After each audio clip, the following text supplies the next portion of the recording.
Hey everybody, and welcome back to Miss Adair's reading channel. Today we're going to start reading a new book. This is called The Cay. It's about a couple people who get stranded on a deserted island and they have to survive. And you can kind of check out the cover. We've got our picture there. It's a really interesting book and kind of based in the World War II time.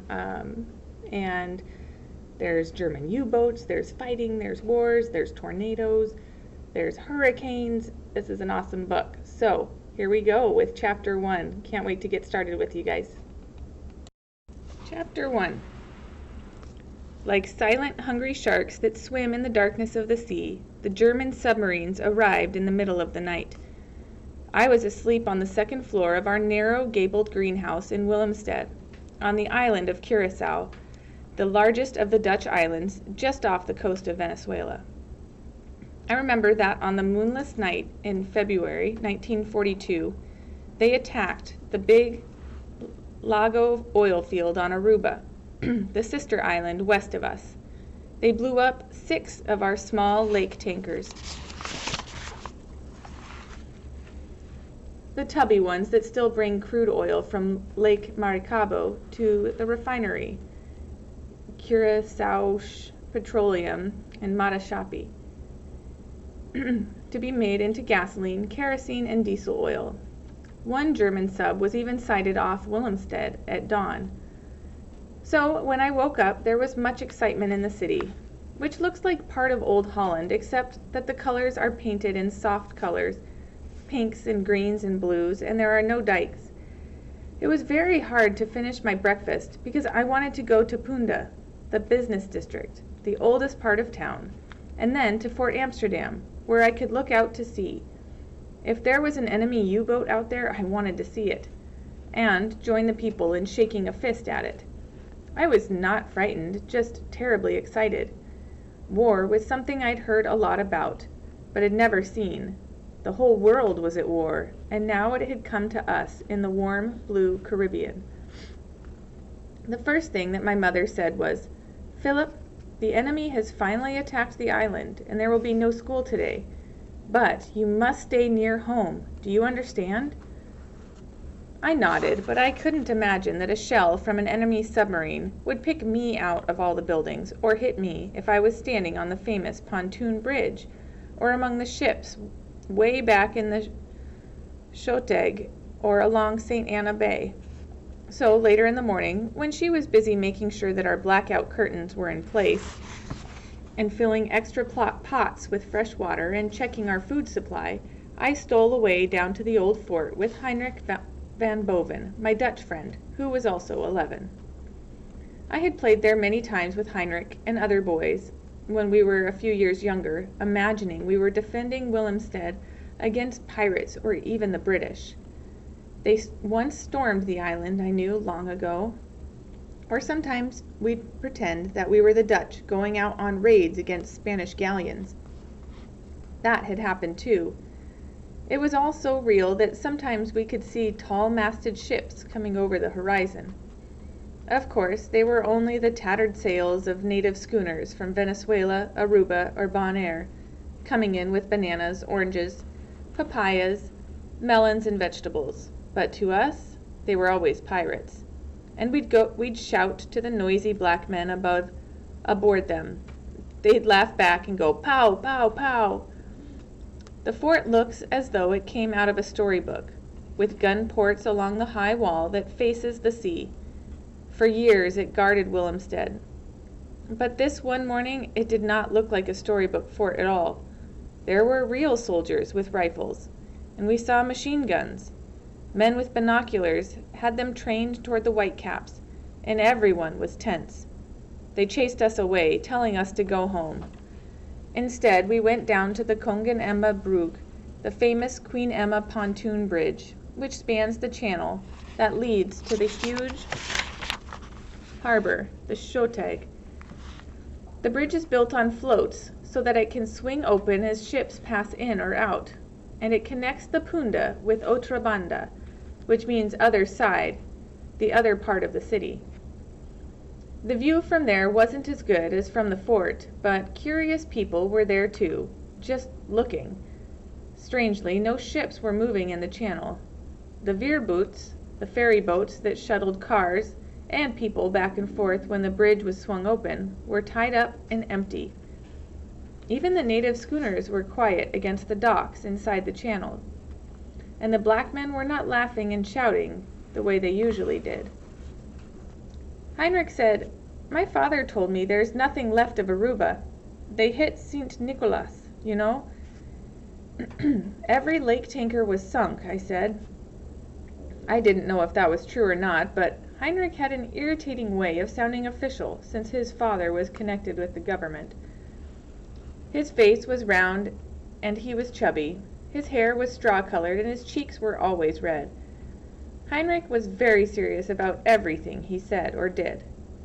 He looked toward Fort Amsterdam. He said, "I bet they put the big guns up there now." That was a safe bet. And I said, "It won't be long until the Navy is here." Heinrich looked at me. "Our Navy?" He meant the Netherlands Navy. "No," I said, "ours," meaning the American Navy. Of course. His little navy was scattered all over after the Germans took Holland. Heinrich said quietly, "Our navy will come too," and I didn't want to argue with him. Everyone felt bad that Holland had been conquered by the Nazis. Then an army officer climbed out of a truck and told us to leave the Queen Emma Bridge. He was very stern. He growled, "Don't you know they could shoot a torpedo up here and kill you all?" I looked out toward the sea again. It was blue and peaceful, and a good breeze churned it up, making lines of whitecaps. White clouds drifted over it, but I couldn't see the usual parade of ships coming toward the harbor. The stubby ones, or the massive ones with flags of many nations that steamed slowly up the bay to the Stogat to load gas and oil. The sea was empty. There was not even a sail on it. We suddenly became frightened and ran home to the Skarloos section where we lived. I guess my face was pale when I went into the house, because my mother, who was in the kitchen, immediately asked, "Where have you been?" "Punda," I admitted. "I went with Heinrich." My mother got very upset, and she grabbed my shoulder and shook it. "I told you not to go there, Philip," she said angrily. "We are at war, don't you understand?" "We just wanted to see the submarines," I said. My mother closed her eyes and pulled me up against her thin body.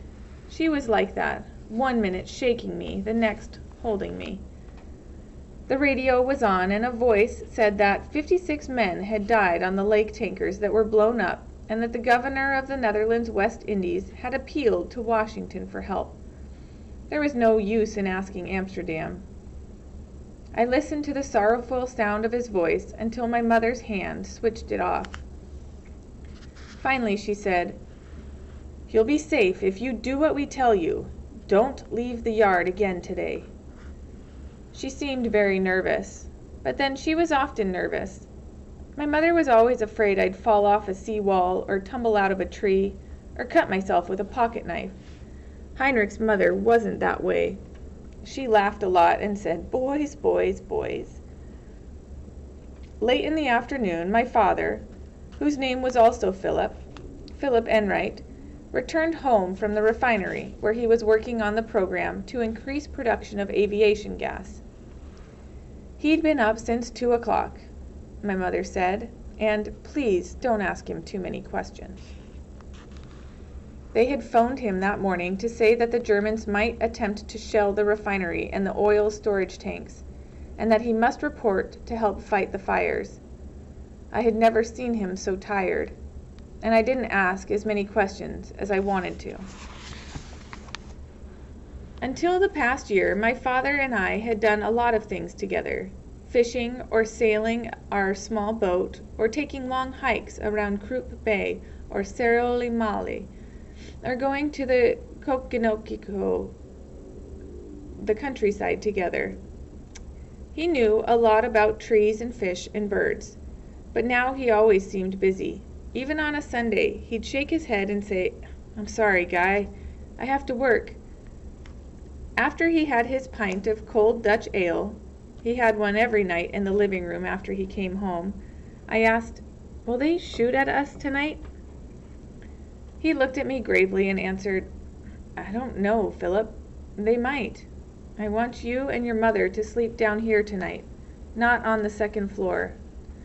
I don't think you're in any danger, but it's better to sleep down here." How many of them are out there? I thought they might be like schools of fish. Dozens, maybe. I wanted to be able to tell Heinrich exactly what my father knew about the submarines. He shook his head.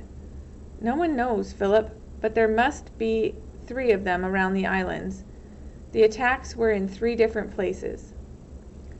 "They came all the way from Germany?" He nodded. "Or from bases in France," he said, loading his pipe. "Why can't we go out and fight them?" I asked. My father laughed and sadly tapped his long forefinger on my chest. "You'd like that, would you, son? But we have nothing to fight them with, son.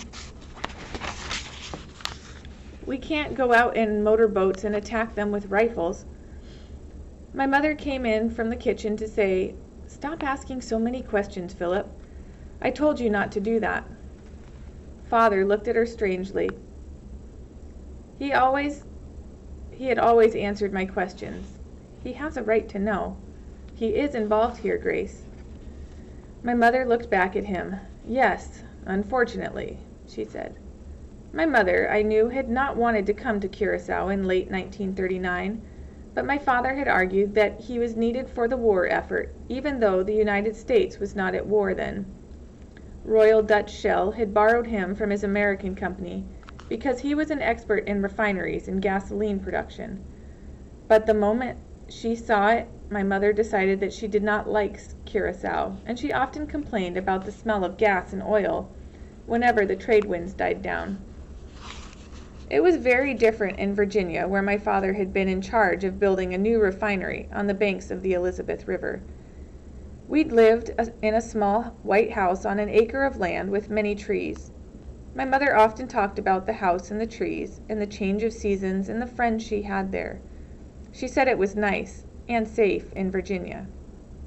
My father would answer quietly, "There's no place nice and safe right now." I remembered the summers with lightning bugs and honeysuckle smells, the cold winters, and the fields would be all brown and would crackle under my feet. I didn't remember too much else. I was only 7 when we moved to the Caribbean. I guess my mother was homesick for Virginia, where no one talked Dutch and there was no smell of gas or oil, and there weren't as many black people around. Now there was cold silence between my mother and father. Lately it had been happening more and more often. She went back into the kitchen. I said to him, "Why can't they use aircraft and bomb the submarines?" He was staring toward the kitchen and didn't hear me. I repeated it. He sighed. "Oh yes, Philip. Same answer. There are no fighting aircraft down here. To tell you the truth, we don't have any weapons." All right, that's the end of chapter 1. Thanks for joining me, and come back and check out chapter 2.